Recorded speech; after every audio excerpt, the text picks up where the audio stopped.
From the News Channel 5 Network, this is SportsLine.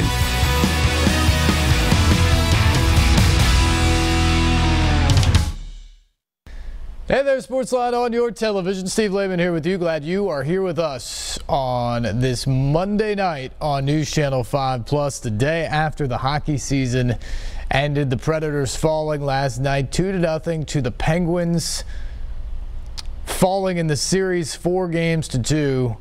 That was a tough sight to see the Pens skate with Lord Stanley's Cup on the ice at Bridgestone Arena, repeating as Stanley Cup champions.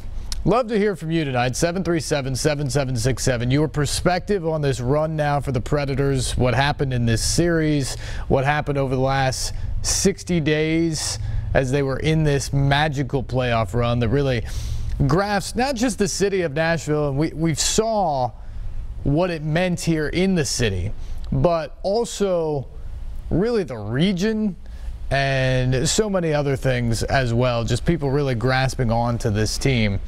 Want to get your perspective on it tonight. We'll also hear from some of the players and coaches as well from what turned out to be a world championship contest last night as the Penguins won. Patrick Hornqvist, the former Predator, scoring the game-winning goal with just 1 minute and 35 seconds left. Kind of a broken play where the Preds were unable to clear it out of the zone. Pens keep it in. Justin Schultz shoots wide off of the end boards, and Patrick Hornqvist was there, able to throw it off the back of Pekka Rinne, his old roommate here in Nashville, and into the net for the game-winning goal. Just kind of a stunning development because it felt like the Preds were the better team in the third period last night. It felt like they were building on that in the second and third periods. They had the most dangerous opportunities. They should have had a goal earlier in the night when Colton Sissons seemingly put one in and got wiped away because of an inadvertent whistle. We'll get to more on that in just a few moments, but it just seemed like in that building, the way they had gone throughout the course of this run, that they were going to find a way last night and that they would force a Game 7. And then all of a sudden Hornqvist scores and you just felt literally the air come out of the building. All of the cheers, all of the excitement for 2 months just disappeared on that goal with 1:35 to go. It was the second latest Stanley Cup clinching goal in the history of the NHL. Patrick Hornqvist of the Penguins last night getting that done. The latest goal to ever be scored to clinch a game in regulation, Dave Bolin of the Chicago Blackhawks in 2013 scored with 59 seconds left. Hornqvist and Bill Carson of the 1929 Boston Bruins are the only other players to score goals in the final 2 minutes of regulation to clinch the Stanley Cup. That tells you how rare that moment was last night and how deflating it was in a 0-0 game, a game in which the Predators had frankly been probably the better or more aggressive team at times, should have had a goal themselves earlier in the night. That's how deflating that moment was last night. And the fact that it's Hornqvist, probably all the more painful for the Predators and for their fans. I mean, think about this. This is a guy who is the final pick of the 2005 NHL draft. They don't even have picks that deep anymore. Comes to Nashville, works his way into their lineup. Just a workman-like, greasy guy in front of the goal. Kind of a fan favorite here during his time, but goes to Pittsburgh and just fits in perfectly with how they're going to play. With all the stars that they have, his greasy, go to the net, feisty kind of attitude and mentality is perfect for the way they want to play, and he's kind of at a rebirthed career up there in Pittsburgh. And then last night to come back into Bridgestone Arena and score the game winner, the cup clincher for the Penguins. Poetic justice, I guess, for him. Just real heartbreak for the Predators, though.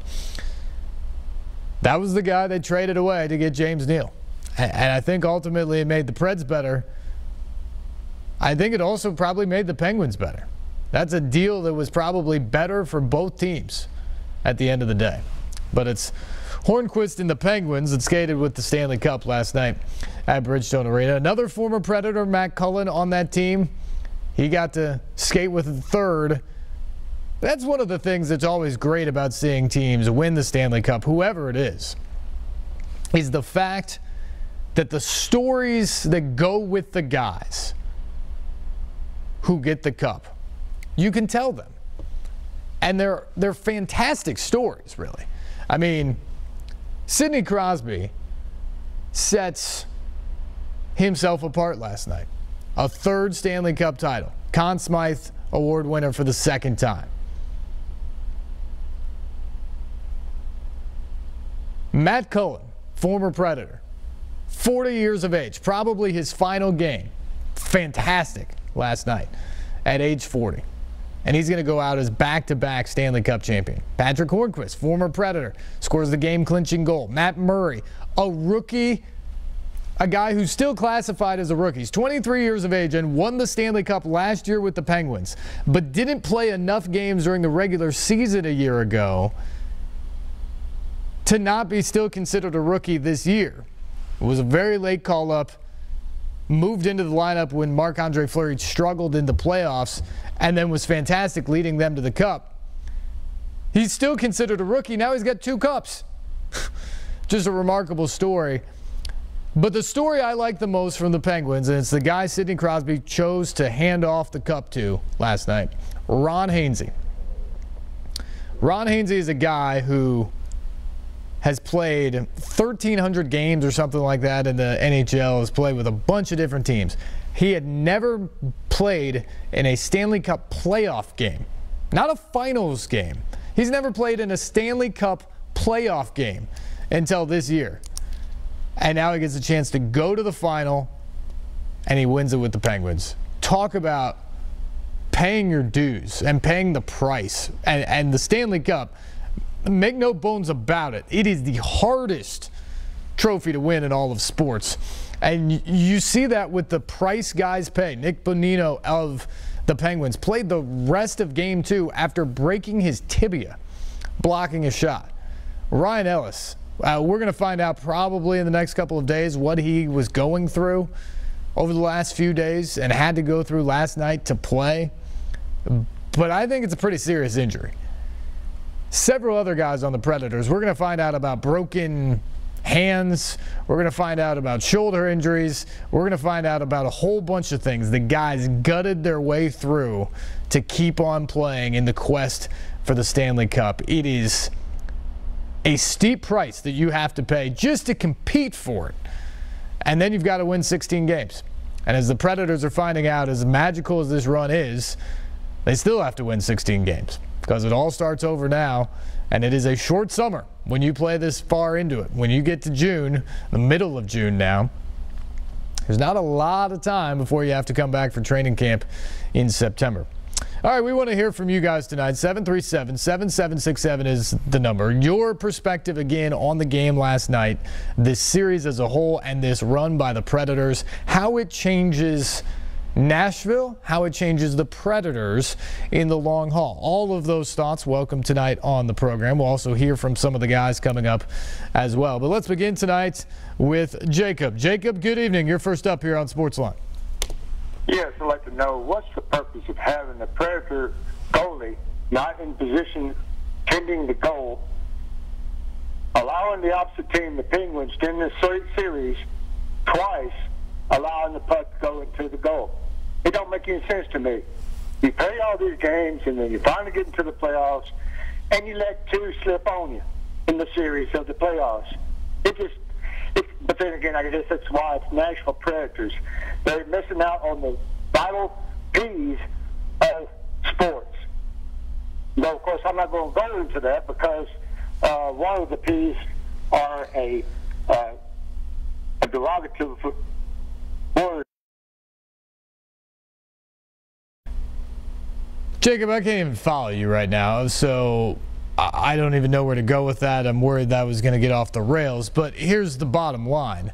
you have to pull the goalie at the end of the game if that's what you're talking about. We talked about this last week. It's a low percentage chance.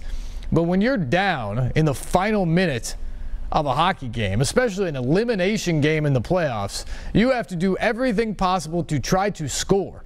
Trying to prevent the other team from scoring is really a secondary feature at that moment, because it doesn't matter what they do. If you don't score, the game is over and your season is over. So with a minute to go last night and the Preds down 1-0 after that kind of fluky Patrick Hornquist goal, you've got to do everything in your power to get a puck in the net somehow. And the best way to do that is to get an extra attacker on the ice. And the only way you can do that is to move your goalie off. And so the Preds put the extra attacker out there and just hoped for a miracle at that point. And it didn't work. It obviously backfired because Carl Hagelin scored with 13 seconds left. Though, I mean, at that point, who cares? You got 1 or 2 more shots at the most in those couple of seconds, which if they get the puck and run down there, it doesn't really matter whether they're able to put another goal in the net or not. We saw that earlier in this series as well.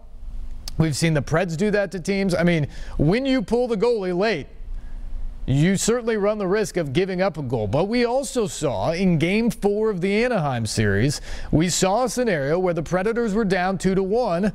And once again, that was a huge moment in that series.